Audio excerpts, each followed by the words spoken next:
Hello, everybody. It's Shakti Sundari back again for a live this morning here on Facebook with my dear friend Cori Josias talking about dating. Cori is a beautiful, amazing, powerful dating coach, and I am a love coach. And we're both very passionate about love and relationship. I'm also very passionate about sacred intimacy. So I'm just waiting for Cori to join the call. And hopefully this time it will get going.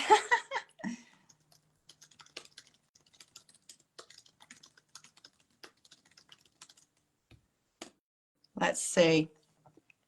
So just waiting for Cori to join the call from her phone. And while we're waiting, just going to reload my page. Okay. Maybe we should have rehearsed this. I thought it was so easy you couldn't get it wrong. But, you know, we all have different ways of knowing the technology, right?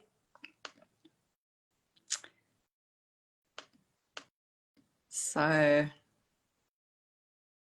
sorry, guys.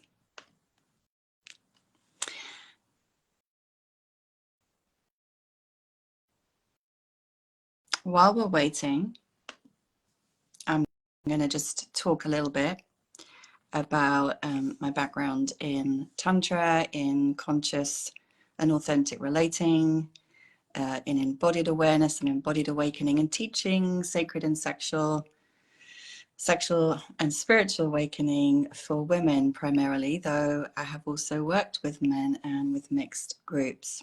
So anything to do with relationship and intimacy and love is where my passion lies. It's a calling that's come really for me, just partly because of who I am. I'm a Libran and we're all about love and relationship, but also because of my own background and wounding. I can see, there you go, I can see you're watching,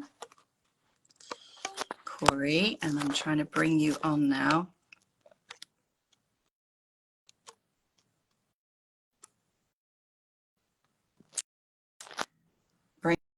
Bring them on video. Right, so hopefully this is going to work now. There we go. Oh my God. And now I got to close it on my laptop. I just want you to know the second time we tried it was 11:11. So there you go.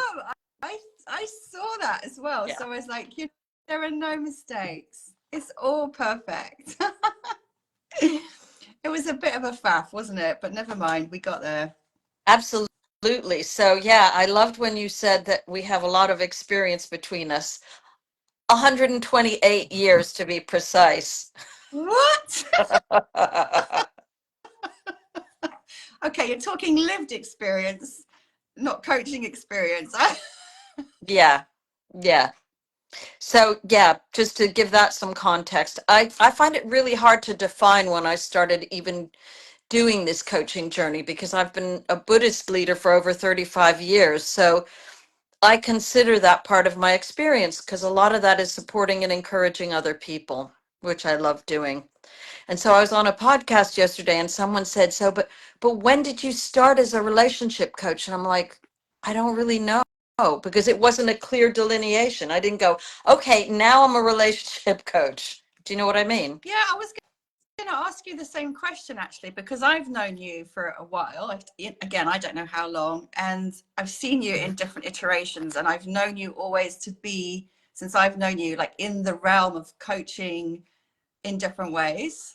And just kind of, I've just seen you kind of grow and blossom with that and into that more and more and more. And I've also known you as a friend, and I'm not going to say anything too personal, but, you know, go through different iterations of relationship and get into this really beautiful relationship that you're in now. I watched you go through the agonies and the humor of dating, of all kinds of experiments and explorations as well. So it's kind of fun. And you've seen me, haven't you? You've seen me go through my things too.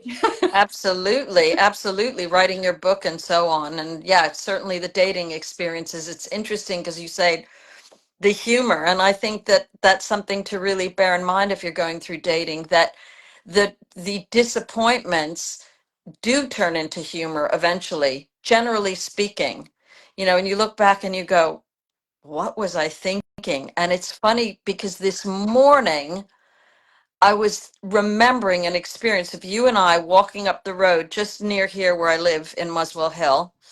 And some something had just happened with a guy, and it was like one of those moments where we ask ourselves, why? You know, why did this happen? Why does this happen? Why did he reject me? Blah, blah, blah, whatever it is. Yeah. And you didn't say it like this, but you basically told me to shut up about it. And I remember it really well. You didn't say shut up. You just said, I don't want to talk about this anymore. And it's really interesting because you didn't allow me to feed that. And you and my closest friend in the States, who incidentally happens to be a Libra as well, she also cuts the conversation when I start to go off on one. So I think it's really interesting. You know, there are people in your lives who are willing to lovingly fulfill that function for you. And so thank you. Oh, that's interesting. I might remember that. And it's not what I always do, actually. But, you know, sometimes I guess what that's bringing up for me is that sometimes we can, as women particularly, and I do this too, but much less now than I ever used to, but get a bit self-indulgent in the over processing and the over wallowing and the over analyzing of situations, you know, and also in the giving energy to him, whoever he might be at this particular moment, at the expense of ourselves, you know. And I was catching, you know, I think it's something very common, right? And I was catching myself doing it actually a little bit this morning, and then it took a girlfriend of mine here to remind me, this is your time to focus on you. This is your time to focus on your business. This is your time to really focus on what you're bringing into the world. Like, don't get lost in the like, oh, feelings, you know, which I do a lot less now than I used to. But sometimes I still get caught in it, you know, but it's always easier when you're the one who's witnessing the other, isn't it? It's funny, yeah. This is very topical because I was on a call the other day and someone said, you know, the word you used is wallowing. And I actually have a book on my shelf called Constructive Wallowing. And there is a time for feeling the feelings, but there's also a time for knowing when to hit the stop button, not just the pause button, but the stop button on it. And one of the things Tony Robbins says, and I know Tony Robbins is controversial with many people, but actually he has taught a lot of great things. He Yeah. says, give yourself a time limit Right. that you can wallow in the because it is, some of it is like things like grief are essential and they take time. We're not talking about that, but we're talking about the dramas and disappointments of dating. Give yourself a time limit, and then it's like, okay, that's done. I'm out of here. You know, I'm going to move on to the next thing. And as your friend kindly suggested, focusing on yourself. Right. Interesting, isn't it? Yeah. I mean, I don't like sounding like a hard ass, but the reality is that we do. I think particularly, I know I did when I was younger, let myself get away with all kinds of stuff that creates a drama loop. Right. Yeah.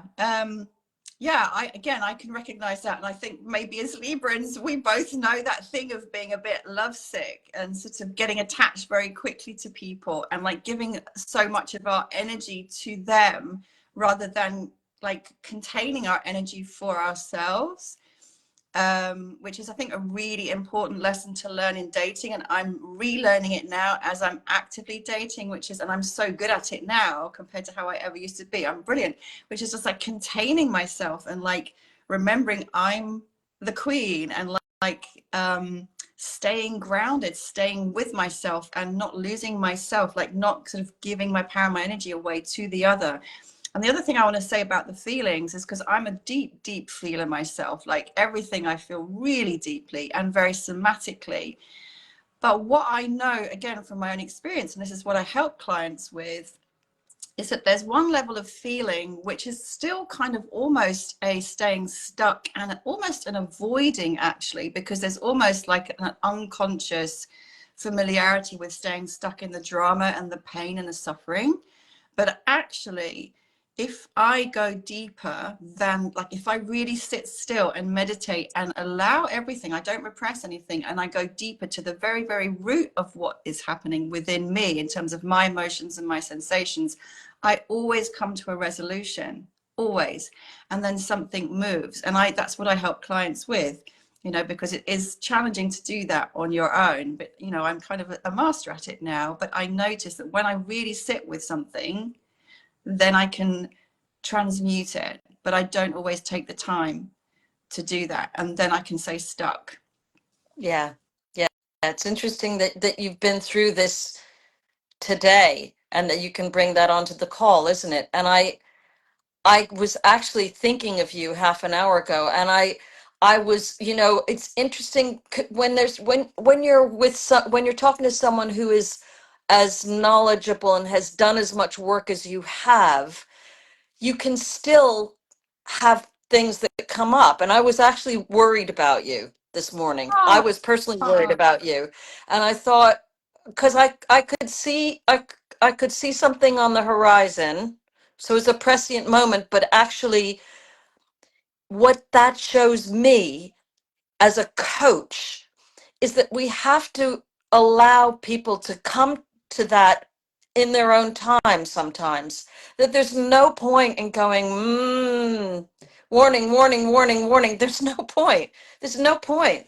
And, like you, I'm very sensitive. And so it's easy to carry it, but it's actually the process is having trust in the other person that with the right questions and the right um, intention and the right holding of space, that they will come to that on their own. Because who am I to tell someone how they should feel or what they should do?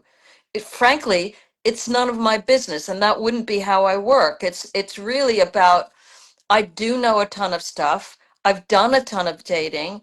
I've had a divorce from a 20-year marriage. I've had a healing with my ex-husband, which has been very profound and transformative. mm, He just got remarried a couple weeks ago. That was interesting in itself because it brought up lots of grief. mm, mm. But just because you've had experience doesn't mean that you have to tell someone, because telling someone doesn't work.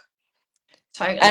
And as a relationship coach, it's not what I would do, but the impulse to want to is so like, you want to, but you have to. My work on me is to trust the other person to come to it in their own time.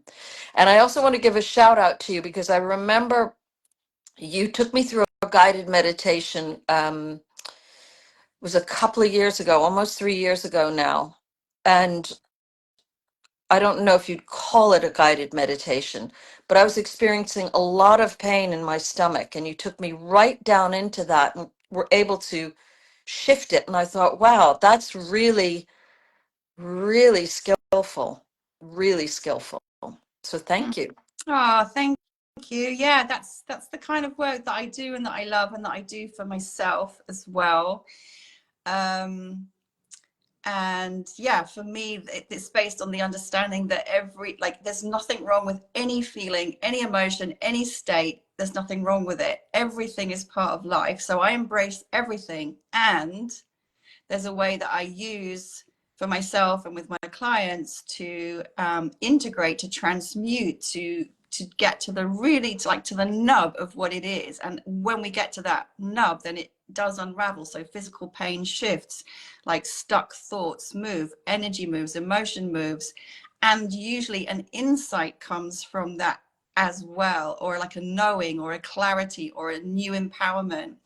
And the other thing I also want to kind of respond to from what you've just said, Cori, which I think it's really important, because I was thinking this morning, like I have so much wisdom. You have so much wisdom. I was thinking about myself. I've got so much wisdom, so much learning, so much training, like so much experience. And I also really want to be transparent with followers and with just everyone, which is I still go through stuff. I still have to process stuff. I still get triggered. I still feel like deep emotions that are uncomfortable. So it's not like I'm constantly like traversing life in this, you know, well, actually, I'm a lot of the time. I'm just catching myself. What's the truth here? I'm just saying I still go through processes, but the difference is I recognize that this is life. I don't reject it. I embrace it, and I recognize it as growth. I recognize it as an essential like alchemization of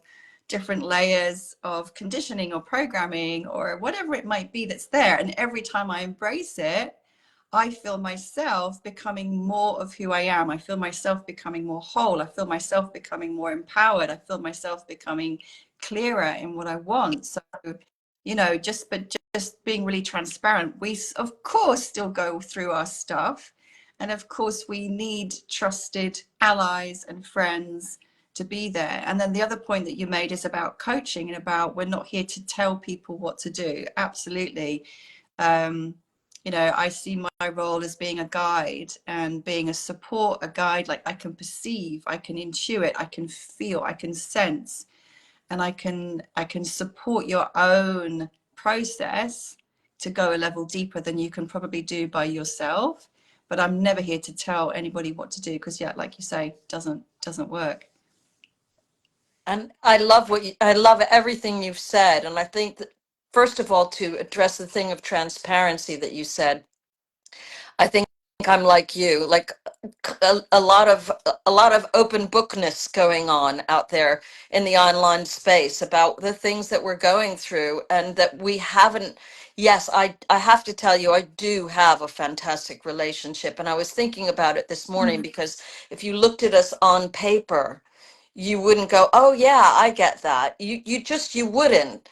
But I feel so held, Mm. and so I just enjoy his company, you know, and I enjoy the freedom of being myself, which I've had never really enjoyed to that degree in any other relationship and didn't realize how much I needed it. To your point about, there are two words you said that I absolutely loved. One was embrace, embrace the challenges, and the other thing was alchemize. So when we recognize that our challenges are there specifically, in Buddhism we say turning poison into medicine. Right. That's the phrase we use, and that they're there for our greatest growth, our Yeah. greatest good, really. Yeah. um, and that we make choices moment by moment by moment by moment, and those choices have a direct influence on what happens in our life. They have an impact on what shows up. It's like, oops, I just nearly knocked my phone over. That's the mirror, you know. So one of the things that I feel very strongly about in my coaching is the understanding.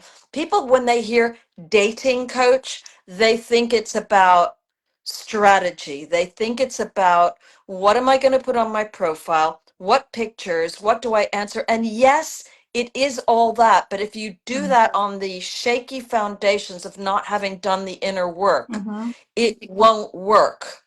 It won't work because you'll keep attracting the same stuff that you always attract. Why Right. would you attract anything different? Right. Right. Oh, I've got so many questions to follow up with now. So the one thing that you said, I love how we're just like vibing off each other. It's like it's about the mirror. So I totally recognize that whatever comes into my life, I'm manifesting, and I can choose, I can select, I can say yes, I can say no, I can set boundaries, I can experiment. And I'm doing a bit of experimenting at the moment. I'm kind of playing with things, but it's my choice, right? And it's my responsibility. And I recognize that whatever arises for me in terms of how I feel and what I'm thinking and what I'm experiencing, it's an opportunity for me to learn to grow. That's it. And so that person is never someone, this, because I used to think in this other way. I used to think in the way like they're doing something to me, they're making me feel this, right? So I wasn't taking responsibility. I wasn't recognizing that I'm the sort of creator of my reality and that I'm responsible. And I didn't see the opportunities for growth there. So instead now it's like everything is an opportunity. Everything is an opportunity to find out there's this part of me which still gets attached when this happens. There's a part of me that gets triggered when I think I'm being rejected.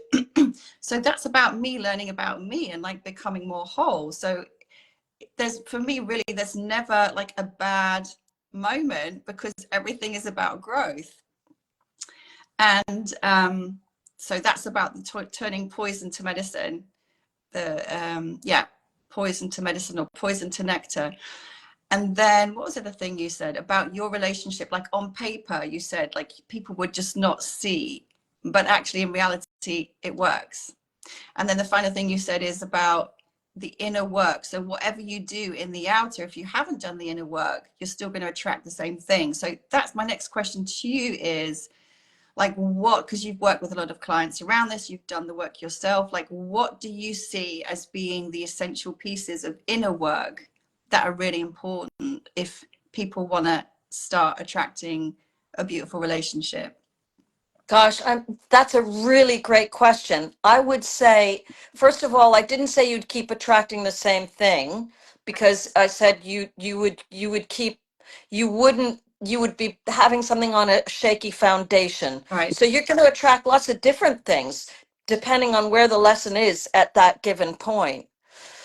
I think part of the work is to really, really take responsibility for everything. And you said it. You already said it, is to take responsibility for everything that happens. And once you can make that one huge, small but huge shift where you realize that not blaming. So in Buddhism, we have a practice where if for example, you can't stand someone, you chant deliberately for their happiness, deliberately, and it's a very transformative process. And there's this great story that often gets told about this one guy who, I think he was a mafia guy or something, and he wanted to kill someone else. And so someone said, well, we'll chant to kill this person. And so he started by chanting to kill the person. And eventually he realized that killing the person wasn't what he wanted at all. And so he was able to transform it. So I would say that would be one thing I would suggest. I don't have like a set plan. Okay. I think it's very individual. I think I do have a 6-pillar framework, but that's not really, that wouldn't really answer your question. I think taking responsibility, I do think having a spiritual practice of some kind is critical, but I would never prescribe what that is. It could be walking in the woods, it could be meditating, it could be chanting in my case, it could be journaling, it could be affirmations, it could be anything. What I think there is a danger at the moment, and I know we all do it, well, most of us do, listening to lots of podcasts and YouTubes and all that, Yeah. and thinking that it's still searching for the answer outside. And whilst I think that's very helpful and very good, if you do that without applying it, it's not really, it's kind of meaningless. It's again this searching outside. Right. And as I'm talking, I'm thinking, well, it's both, isn't it? One of the things I think about a lot at the moment is non-duality. I think about it almost all the time. So it's not that you shouldn't watch YouTube, and it's not that you should only focus on yourself. It's it's the mixing of the two. You don't, it's not, nothing is an either or. And one other thing I want to pick up on, Shakti, which you mentioned about the experience of dating. Dating, if you approach it the right way, it's this thing again about the story is funny in retrospect. So the sooner, for me, the sooner you can move it into fun, the better. And I think because I was slightly sort of not ready for the question you asked, it's coming to me now that the main thing that I think people can do, particularly women, is something you and I do. Things like dancing, like playing, like having fun, like bringing out that the playfulness. That to me is a practice. And that's really what my partner and I have in common, is that we laugh every day, Oh, every day. So that in itself is revolutionary, because I think you and I both have this. We can be very serious and we can be very deep and possibly sometimes even, I'm going to speak for myself here, intense, right? But when you bring the play in and the fun and the joy, everything changes. So if I had to recommend one practice, if I had a choice of one, that would be it. That would be it. Play, have fun, be creative. That would be it. So thanks for asking, because I've never been asked that question. How about you? well, um, I want to respond. I will respond, but I want to respond to something else that you said first, which was about watching podcasts doesn't necessarily get you any further. So one thing that I kind of feel like I know this, and I have to say this. It's one thing to understand something intellectually. It's one thing to watch and to listen. So the information goes in here, and you're like, oh, that makes sense. Yeah, yeah, I need to do this, right? Feels right, feels right, feels right. However, from my experience and my knowing and the way that I am and everything I've done, for me, nothing changes if you do not also include the body, if you do not also include like a deep somatic embodiment of a shift in understanding, of a shift in awareness. And I think that's where like a lot of people stop, and that's why nothing changes. Like there was somebody that I was potentially going to coach fairly recently, and I could see exactly what they were doing. It was so clear to me, and sometimes that's a bit frustrating because I can see it, like you probably can. It's like so clear. And then when I offered, like, and explained a little bit about what would happen, they pulled back and were like resistant. And they said, and I gave them some information. They said, okay, I got it. And I was like, okay, I know you got it intellectually, but I know you're not going to change because you're not going to be willing to go into the places that are a little bit uncomfortable in the physical body and the emotional body. Because for me, everything has to come right back down to that somatic level, because any behavior that you're doing in your relating and in your dating that is not serving you, right, basically any behavior or any pattern that you keep playing out is directly stemming from a conditioned behavior that you learn somewhere previously in your life, usually as a child or in an early relationship. And the only way that I believe you can actually shift that pattern of behavior is by going right back to its point of inception and feeling it and healing it and alchemizing it. That's my experience because I've worked somatically with people for decades, and that's where I'm coming from. So that's kind of the inner work that I see is necessary. In terms of the specific themes, um, well, I think for a lot of women, um, what I see, and I'm actually going to be running a little workshop on this on the 2nd of March, and I'm also doing this myself right now. It is actually daring to claim your desire fully. I see a lot of women, myself included, limit ourselves and make ourselves small and believe we can't have what we really want. For sure. And I know I did that a lot. I settled a lot. I kind of shrunk in who I am. And I see like now, like a lot of women, like even just saying, is it okay to want this? Is it even like not believing it's possible to have what you really, really want? And I think also what I see a lot in the field of conscious women is a little bit of cynicism and resentment towards the masculine as well, which I've certainly had myself, for good reason, but I knew that was a barrier to calling in a conscious and healthy man. And I feel like I've really done another level of deep inner work on shifting that, because that flavor of resentment, that flavor of bitterness, that flavor of cynicism is in your field and is felt. Even if you don't think it is felt. So those are some things that I would name.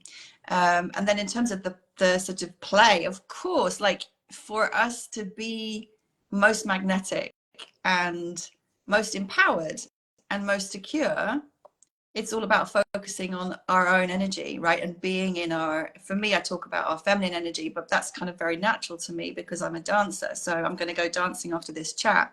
When I dance, I'm complete. I'm ecstatic. I'm orgasmic. I'm making love with life. I'm juicy. And, you know, I'm doing it for me, in me. And then I walk out of that room and I'm flushed and vibrant and radiant. And I'm not doing it for any reason apart from just the love of it, you know. I love that. I love that. Gosh, there are a few things I want to pick up there. I love that you've identified about the body work, and I think that's really opened my eyes a bit about why dancing makes me feel so good. You know, it's just a form of release. It's not just a form of release. It's a form of release and so much more. It's creative, it's fun, it's playful. And I think it's brilliant that you work in that way.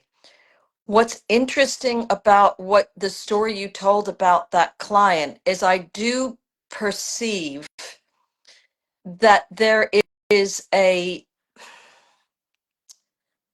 there's a thing about meeting clients where they are, like the way you work or the way I work. There may be people who are somewhere in between that, who need to feel really safe before they're willing to work in the way that you work.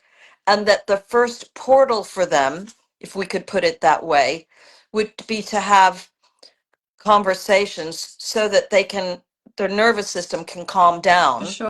and they can feel really safe. And then you can access that. So, for example, a great way of working might be for someone who's I'm just going to say for someone who's quite straight, go talk to Cori.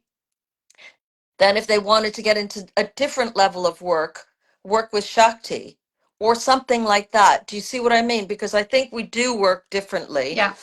And and so I think we it's about meeting people where they are. And it's also about clients finding the right person for them. So I'll give you an example. The other day, and I may have told you this story, but I will share it.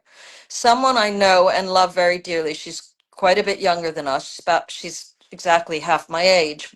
We were talking and she said, I wouldn't want to go to a coach and talk to them about sex. She said that. She said, you know, that's private to me and I just want to talk about the relationship without talking about that. Now, that's not to say she never would, but that's where she's at. So why would I be pushing on that door if she's not ready to be talking about that? That's not meeting the person where they are. So that's one thing I wanted to say. So I love that you do that kind of work because to me, I'm like, yeah, wow. But I do see, I see when sometimes I notice myself being triggered sometimes when I see people doing, and these are people I love and whose work I really respect, but they're online and they're doing very dancey type things. I'm not talking about you, by the way, because I know you do too. But I'm more of a wild, like, goofy kind of dancer. And I can feel the trigger of intimidation coming up when I see that. So if I feel that way as a coach and as a grown woman, I can really imagine how some people are like, I don't want to be gyrating around the place. That just doesn't feel right to me. And it may be what they need. I'm not saying it's not what they need, but it's kind of like that's where they are. I'm going to call it on the bridge. That's where they are. So pushing it doesn't work. I don't think. You may disagree. The other thing I wanted to address is this cynicism in the world of conscious dating.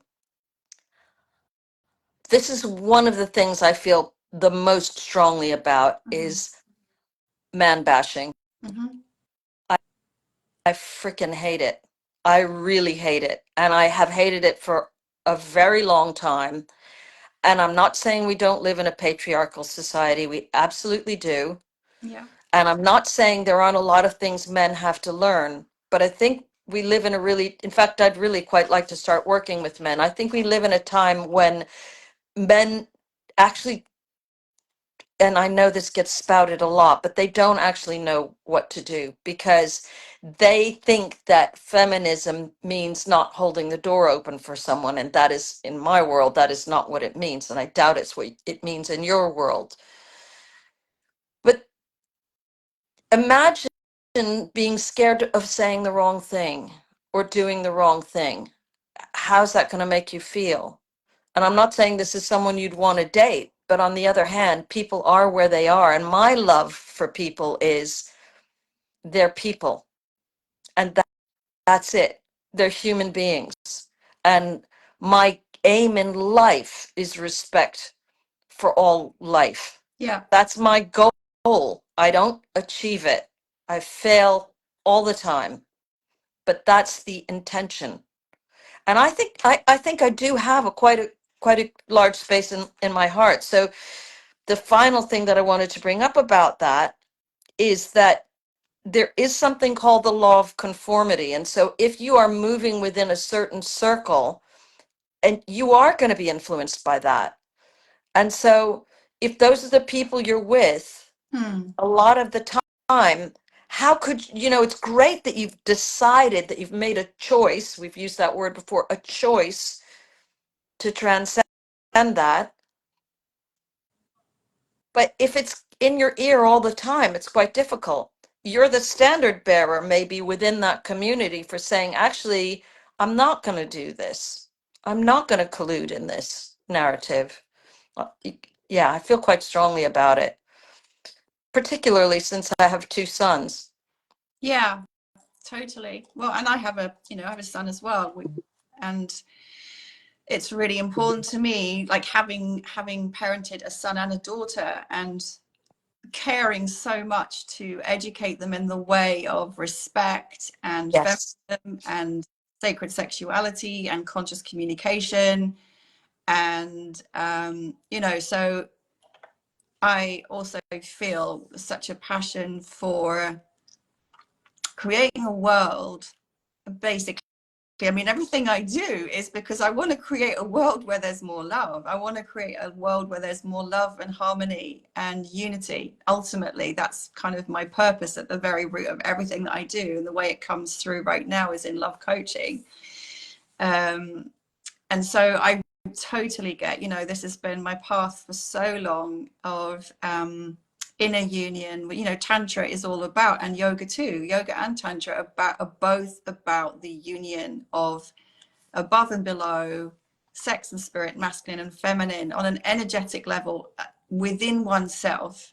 But then also, of course, the more we embody this, it is made manifest in the outer reality. So if I'm hating on men, if I'm bashing men, I'm never going to create a world of peace. I'm never going to create a world of harmony. I'm never going to be able to experience deep love with another in the physical if some part of me is holding resentment, cynicism, or bitterness towards the masculine. And I guess actually here's a thing that I think is worth mentioning, even though I think many people watching this will know, because we can talk broadly about patriarchy and the systems and the structures, but for most women I've worked with, and for myself as well, because of course there's a mirroring between who I am and the clients that I've worked with. Obviously, one of the biggest things to heal and to that impacts how I relate and date is my relationship with my father. Mhm. And that has to be named, I think. So for me, like, the biggest piece of my whole life journey has been that healing. But really, because, and this is a theme that I've seen for myself, and then I've seen play out for so many women, the classical archetypal patriarchal father who's unavailable, and not present, not emotionally intelligent. He may provide materially, but not in any way emotionally or physically or spiritually. So that was my experience. And then of course that's impacted the nature of the relationships that I've had, and how, and like the wounds that I have been playing out. And so that's kind of very common for a lot of women in my field. But you know, I think one more thing that it's worth saying, that you know, about this flavor of underlying resentment or cynicism can also be a giving up of hope. I also see that, like, somebody stopped me on the street here the other day in Glastonbury, who's been following my blogs and finds them really inspiring. I'm getting so much lovely feedback. And she was like, oh, Shakti, like, and she's young, she's like probably in her mid-30s, beautiful woman. And she said, oh, you're giving me hope, like, because sometimes I wonder, do they really exist? Do conscious masculine men really exist? And I hear that a lot in my circles. Wow. Wow. As you were talking about your father, I was thinking, you know, I had a father and a stepfather, and one was pretty absent and the other was scary, quite frankly. And what surprised me most when I did find this relationship I'm in, I could only realize retrospectively to what degree that dynamic had played out in my previous relationship. And my ex-husband is a good guy, but there were aspects there that were very much like my things when I was growing up, and I couldn't realize it at the time. And I think it's true that we do need to heal those relationships. I'd done a lot of work on my relationship with my father. My stepfather's slightly more difficult because the temptation is just to go, okay, you're dead now, I'm going to just shut it off. But I also think that sometimes we think, and I'm not saying you're saying this, but I think sometimes women say they have to have sorted these things out before they can find a relationship. And I just don't believe that's true. I think that you can find a fantastic relationship that gives you things that you didn't even know you needed. This has been the biggest revelation for me. There are things in this relationship that I have that I didn't know I needed because I'd never had them before. I love that. And so you can do that. It's the a relationship is it's the best opportunity. I think it's one of the best opportunities for growth there is. So sometimes the growth takes place outside of the relationship and sometimes it takes place inside the relationships.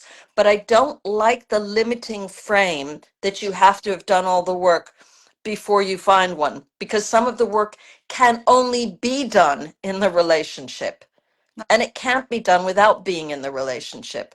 That's my experience. Totally. No, totally. For me, relationship has always been my belief about it is that relationship is, and not just romantic relationship, by the way, because people can get like hooked on the idea of the romance being the only thing. For me, every relationship, but particularly romantic relationship, because that's when all our deepest wounds and triggers are going to come up, is a fast track to awakening. So, you know, for me, it's important that if I get into a relationship, that the person I'm with understands that and has that equal commitment. Like, we both know this is stuff's going to happen and we're equipped for that, and we're committed to the process, to that process as much as to ourselves and as much to one another. And yeah, I think it's really great to bust that myth that we have to have everything sorted, which I think is a load of BS anyway, because you never can, because in my You never can. you never can. Like, there's be more. However evolved or awakened you think you are, there will always be more, always. I don't know anyone, and I work with some pretty evolved guides. Stuff comes. If you're a human being, if you're, living a life, stuff will happen, just will. So drop the thing about having to be perfect, and yeah, understand that relationship is a path of growth. And I've got a question for you, because I'm sure people would love to know this. And maybe, I don't know if you can answer it like simply, but like, what is it that you think, like now in hindsight, because you went on about, well, how many dates? 50 dates or something? At least. 50 dates. And then you kind of entered into this beautiful connection. Is there anything that you can pinpoint that was the sort of changing moment, or do you think it was more like a process of gradual growth and discovery and evolution? Or do you think there was one thing where suddenly something clicked for you that enabled that piece, like enabled him to come in finally? Oh God, there are so many things. I mean, one of the biggest things, which is the most surprising one to people, is lowering the importance, is really getting to the stage where you absolutely know that it's going to happen, but it's not the most important thing in your life. Yeah. In fact, I'm not even sure you need to absolutely know it's going to happen, but when we place so much importance on it, it's like that old metaphor of, squeezing a bar of soap and it goes flying out of your hand. If not that anyone uses bars of soap anymore, but everyone uses shower gel now. So if you don't know what a bar of soap it is, look it up on Google, okay?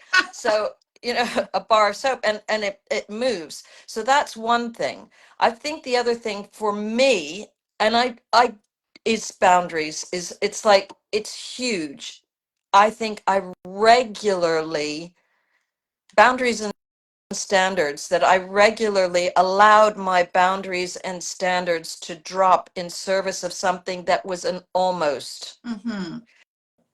too much of an almost. Mm-hmm. I'm not suggesting that someone has to be perfect for you in every way. I think that's a mistake as well. Mm-hmm. But I think you need to know really clearly what your standards are and Right. what your boundaries are and what you will and won't allow. Yeah. So, I mean, you know, the way people treat you, what your expectations are around communication, when you're willing to be intimate with someone, what your standard is on that. I think all those things do play a part. Um, there was something else. There was something else I wanted to pick up on. It'll come back to me. I'll just let it come back when it comes back. Okay. So standards, boundaries, not making it your absolute focus. And I mean, I would say that anyway, in terms of like for me, you've known me, and there've been many times in my life where I've had this longing, this ache for somebody, like, oh, where's my man? Oh, I'd so love to have a man in my life, Yeah, right? of course. And As have I. the difference I feel in myself these days is that I love myself. I love my life. I've got a really beautiful, full, happy, joyful life. So there's a sense of completion already. There's not a sense of like, oh, I need something from someone to Mm. make me feel complete or to make me feel fulfilled. Like life is already amazing. And I'm finding it a lot easier to have standards and boundaries Yeah, from that, because it's like, well, if you want to come into my life, like it better be that it's going to be even better with you in it. Otherwise, why would I bother? I've already got amazing friends, amazing social life. I'm already doing work I love. I've already, like, how's it going to be even better with you in it? And whereas before, I think I lowered my standards a lot, if I'm honest, because there was an element of need or loneliness, or emotional hunger in the way I was showing up. yeah, yeah. That's great. That's beautiful to see. And it's an inspiration for people, isn't it? The other thing I did remember what I wanted to pick up on when you were saying about it's essential that the other person is aware that a relationship is about growth. And whilst I think that's true, I don't think it always has to be explicit. I think that, for me, it doesn't have to be that the person states, I know this is about growth. Mm-hmm. It's more about that the person is willing to look at themselves Mm-hmm. and willing to reflect, because we move in a world where we're talking about these things all the time. Yeah. Coaches, you've been in the world of conscious relating and tantra and all those things. For me, and I'm not saying this is true for you, for me, I think we've discussed this before, it doesn't have to be using my lexicon. Right. It's about the action rather than naming it. How does this person behave when we have a disagreement? Right. I have to say, in my current relationship, whenever there's conflict, it just doesn't last very long because we're both laughing about it 5 minutes later. And it's just the way we relate. And I would love to tell you I can explain it, but I can't. I think it's because there's a profound respect. And I think that's the other thing I wanted to pick up on. You talk about that your mission in this life is bringing more love into the world, and I agree with that. But I think the most underused word around love is respect, and respect is about seeing that someone can be completely different from you in their wiring. Like, I'm very hair trigger. I've got lots of warrior energy. I'm like right in there. I'm outspoken. I'm like I'm quick to get excited, quick to really burst into flames, but I cool down really quickly. Whereas other people, it takes a lot to provoke them, really a lot. That's what my partner's like. It's really, you have to be pushing really hard to provoke him. It's just not in his nature. He doesn't like conflict. I don't mind conflict. So it's really respecting and learning from the fact that someone else is so different from you. I'm like, wow, that's really cool the way he handled that. Right. I can learn from that. Right. This is it. And I was thinking about this morning when I was chanting. It came into my mind that we want someone who's so much like us. But if we had that, honestly, it I can't see how that can work. I can't see how it can work because it would be so boring, because I wouldn't be learning anything. Like, one of me is enough, quite frankly. Right? I don't know. I've got a slightly different perspective on that. Although, like, the way you describe how it works in your relationship, like, it just touches me. It feels so sweet, and yeah, it feels really sweet and light and good. Yeah. And I can't, not that I want someone to be exactly the same as me. No, not that. I love the inspiration and the growth. Like, I'm so growth focused. I love Yeah, the me too. growth that comes from challenge and that comes from different perspectives. So, for example, if I was talking to somebody that I'm dating recently, and I was saying, if a man just agrees with me, and that's not really his opinion, I can't respect him. Like, I would far rather have an intellectual debate and have you ask me questions and have you state your opinion and me state my opinion and like have a juicy debate about something, than you just kind of going along with what I want or what I think. Like, I will lose respect for you if you don't stand in your own integrity as a man, right? And so we were having that conversation. But at the same time, when it comes to like, if there's something about the relationship that you need to discuss, I find, and this is one of the things that I have found in dating so far, that there are very few men who have the self-awareness and the capacity to communicate as consciously as myself and my cohort of friends. And it's so familiar to me to be to be very self-aware, to be very self-referencing, to communicate consciously with I statements, to understand what my current, like, to know what my current process is, and to be honest. Like, I'm practicing radical honesty, and I find it quite rare in the dating sphere to meet other men who are equal to me in that. And I don't think I could compromise on that. But it's been really interesting to go forth and be radically honest and just experience what happens when I am. because I'm not attached. I'm not attached to the outcome. So I'm just whoever I'm interacting with on the dating apps, whoever I meet, I'm just totally myself. I say exactly what I think and exactly what I feel, and I'm not attached.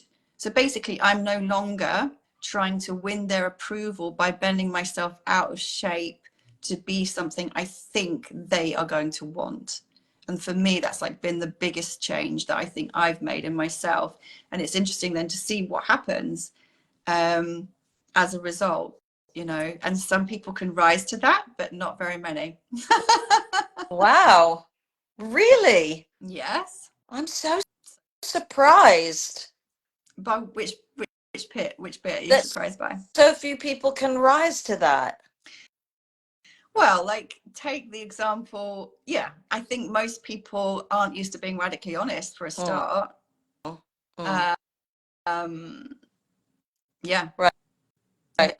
that's just yeah. You see, I see it slightly differently. I all my life have been someone who's been accused of being too honest, too forthright, too brutal. And in fact, as you know, I get that from my mom, who stuff comes out of her mouth that you just wouldn't even believe, but there's no malice in it. It's just, she's just says whatever she thinks. She's a bit filterless, to be honest with you. Bless her. And I have been too, to the point where my honesty is, you know, if I don't feel like doing something, I'll say I don't feel like doing it rather than saying, oh, you know, I can't come out because I've got a sore throat or whatever it is. But my position on that has moved slightly in the other direction, that there are times when I don't have to be, it's not about becoming something I'm not. And I completely agree with you on that. And I think that's the biggest trap that women fall into is, you know, like, for example, I'm worried that if I don't sleep with him, he won't like me anymore, kind of that level of distortion. Mm. But I do think for me, I'm learning that there's a place where I don't have to say everything, and that if it's to that there's a time and a place, and I think you probably know this, and that it's not always necessary, and it's going to be so that you don't hurt the other person, and you don't, yeah, it's really just so that you don't hurt the other person, like there's no harm has been done. And I think this is archetypal. I think this is like some people can't face, if you're someone who can't face telling the truth, that's a problem. That's a problem because that's too far on the foxy end of the spectrum, right? But if you're too far into the say warrior aspect where everything has to be true and you have to say it now and you have to blah, and I'm not saying that's what you do, but I think there is a place for what would be called white lies. I do. And I've never, and it's really been a growing up for me that's enabled me to think that. Most people who work with me, one of the things I get most commonly is that she's a little bit scary, but I would trust her. And I think that you can trust me. You absolutely can. But there will be times when it's just not appropriate. It's not necessary. It's not important. The truth in that particular situation isn't necessary. You know, if someone's lying on a hospital bed and the doctors just told them they've got 3 days to live, you don't walk in the room and say that you've got 3 days to live. Hey, let's crack on with it, because the person isn't ready to hear that. I know that's an extreme example, but Oh, I that's where I get slightly confused about this idea of radical honesty. Is it always necessary? well, it's not like yeah, maybe there's a misunderstanding there in terms of it's not Hope like so. being mean to people. It's just responding to, like, say I'm having a conversation with somebody or an interaction with somebody, and let make it specific, like on a dating app, Hmm. which is what I am doing at the moment. Um, I respond moment by moment to what they say, right? So they'll say something and I'll read it and I'll feel what I feel in my body, because I have an embodied response to their words and the energy behind those words. And then I won't craft a reply that I think is cute or is to impress them or anything. I will feel into my body. And first of all, I will see, do I feel like responding right now? Yes or no. And if I don't feel like responding right now, I won't. I'll wait till I actually feel like responding. That's the first thing. And then the second thing is like, what do I actually feel to say in response to that? Right. So it's not about, oh, like, you know, this really sucks when you do that. It's just more like being completely honest about what you're feeling and sensing. And I'll give a concrete example to make it even more explicit. So one guy I was chatting with, and it was going well, and I liked the way he was showing up, and I felt my attention was held, and I felt like it was flirty but respectful, and like a little bit of something was building. So we went off the dating app and onto WhatsApp, and then he asked me like a question about my morning and about my day, and so I just responded like, this is what I've been doing. And then the conversation suddenly veered off, well, from my perspective. And so then he said, I've just been to the gym, and sent me a picture of his torso in the mirror. At which point I was like, no. So like I had a choice there to just block him. But instead, what I felt to do on that occasion, and like, this is why I'm enjoying exploring, because I'm just being me. So I sent him a voice note, and I said, and there was no hostility or anger or anything, because I'm really in my heart at the moment. And I was just like, just out of curiosity, why did you send me that picture? Because like, I don't even know you. We've not had a conversation. I've been enjoying the connection, but just so you know, like when a man sends me a picture of his naked torso, I perceive that as him just wanting to be sexual with me. So it doesn't really do you any favors if you were looking to connect with me. Just thought I would let you know. And also I had already made it explicit that I wasn't interested in being sexually intimate. So I'd already made that boundary. So then when somebody sends me that picture, so that was how I responded. And that was a radically honest response. So that's an example. And Yeah, I love that. I love that. And you know, it's funny when you when you were talking about the guy, the image that came in for me is the peacock, you know, the male peacock that they have to show their beautiful feathers. It's like a strutting thing going on there. That's the way I feel it as you described it. And I think that kind of honesty is great, although there is a dating method that you and I follow, the burnt haystack one, where she would say just block to burn. But you chose in that moment to educate, really. That's what you were doing. Now the question is whether that fell on deaf ears or not. And whether you see, that's the question of whether radical honesty, then that becomes about you speaking your truth. That truth, if it makes you feel good to speak that truth, then absolutely that I support you in that. I'm not sure the other person would hear it anyway, because the person who sent that maybe isn't ready to hear that, but maybe you've planted a seed that will well, grow someday, yeah, you know? yeah. And that's, that's less about, I suppose that's more just about what I felt to do in that moment than sort of being radically honest in a certain way. But another approach that I'm bringing myself is every person that I'm interacting with is a soul. Every person I'm interacting with is a human being. And I'm really holding that as a standard for myself, Lovely. which doesn't I entertain shit. It doesn't mean I entertain anything that I don't want to, but it's up to me what I entertain. So in that moment, on that occasion, I felt that. And I have also blocked loads of people as well. And I've also kind of become a little bit more sort of center on that, because I kind of went gung ho with the blocking. And then I was like, I think this can be a bit too extreme sometimes. So I've kind of moderated myself on that a little bit too. But again, it's an exploration, right? It's a finding out. Also, I'm really aware of the time. We've kind of gone over an hour. So I'm kind of thinking like we could probably chat for loads more, but probably. Let's just do it another time. Yeah, I'm going out. We're going for a walk and then we're going into town. It's going to be fun. So I love what you just said, and I think just to finally pick up on that point about this is such a I think it's a Libran thing, isn't it? About it doesn't have we don't have to be polarizing.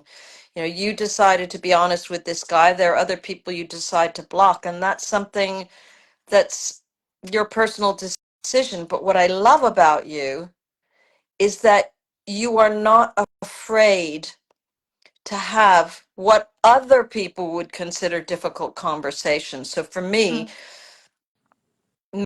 maybe the term radical honesty fits for that, but I just like to think of as someone who is, yeah, I guess that is radical. Is it radical? I don't know. Is it radical? I think a lot of time without realizing, and a lot of people are uncomfortable to talk about taboo subjects. Yeah, and you excel at that So thank you. in a good way. Thank you. Listen, before we go, Cori, I've got something I want to promote. Do you have anything you want to promote? I just would say, if anything in me has resonated with you and you just want to have a conversation, my current way of doing things is to gift people a coaching session, because I think it's important. It's a collaborative experience. So if you have to find out what it's like to be on the other end of the screen with me. Nothing I tell you about me is going to make it. I don't think it makes that much difference. I think it because it's such a relationship based relationship coaching, that I would rather find out if we're a good fit for each other, find out how it feels. That doesn't mean it's going to feel super comfortable all the time, because there's growth in the discomfort. But I think feeling a connection is important. So I would like to offer anyone on this call the opportunity to have that session, gifted session. Wow, Just drop me a DM. beautiful. And you? And me, I could mention, well, I do also offer one-to-one coaching and guidance, which I love, going deep. And I do have an event coming up on the 2nd, just look at my diary, the 2nd of March, which is a Sunday. It's a week tomorrow, I think, called A Date with Desire. Uh, Woo!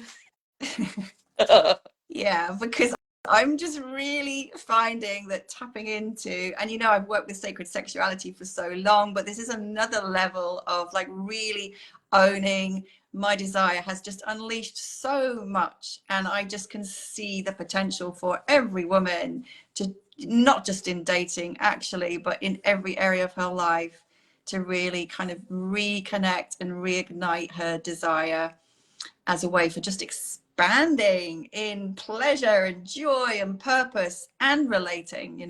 So it's I'll put the details below for And that. magnetism. Magnetism, thank you. Yes. Yes, yes. I'm sure it's going to be great. Thank you. Yeah. So thank you everyone who's been watching, and I'm sure a lot of people will watch this back, and I hope you've enjoyed our sharings. And thank you, Cori, so much. I really love what we've done. We figured out the tech. Yeah, thank you for figuring out the tech for me. And well, we did it. 128 years of experience, but not necessarily in tech. Thank you. Thanks for inviting me. I hope we do it again, and have a Yeah, beautiful you day with you. too. Bye, love. Bye.